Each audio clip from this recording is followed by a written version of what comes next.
সুষ্ঠু নিরপেক্ষ নির্বাচন করতে হয় তাহলে আমাদের কতগুলো এই যে আমাদের নির্বাচনী ব্যবস্থাটা ভেঙে দিয়েছে এগুলোর কিছু সংস্কার করা দরকার। আমাদের ভোটাধিকার প্রতিষ্ঠিত হওয়া দরকার।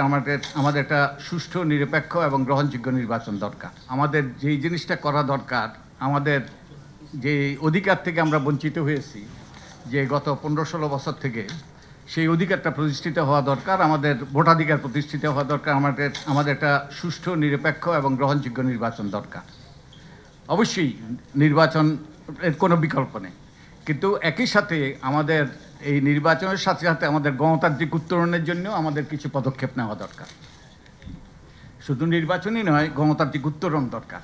একটা স্থিতিশীল, একটা স্থায়ী, একটা টেকসই গণতান্ত্রিক ব্যবস্থা আমাদের গোড়াপত্তন করা দরকার।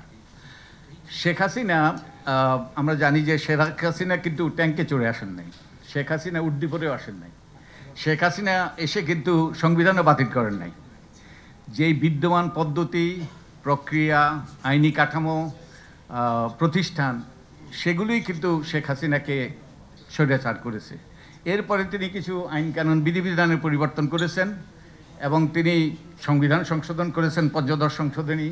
তার মাধ্যমে তিনি স্বৈরাচার হওয়াটা আরও ত্বরান্বিত হয়েছে এবং আরও ভয়াবহ আকার ধারণ করেছে। তিনি দানবে পরিণত হয়েছেন।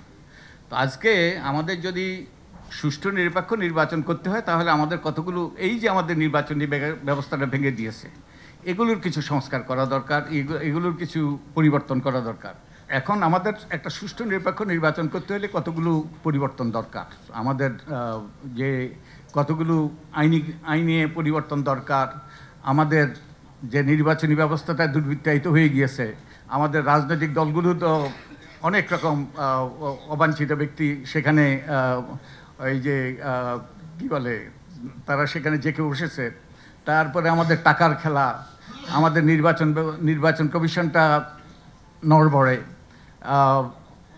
আমাদের যেই নাগরিক সমাজ সেটাও আছে কি নাই সেটাও প্রশ্ন।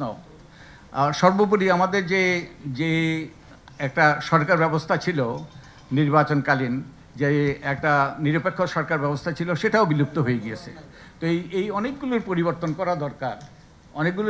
করা দরকার যাতে আমরা একটা সুষ্ঠু নিরপেক্ষ নির্বাচন করতে পারি। তার মাধ্যমে আমাদের গণতান্ত্রিক যাত্রাপত্রা শুরু হয় এবং সেই জন্য আমাদের কমিশন থেকে আমরা অনেকগুলো সুপারিশ করেছি।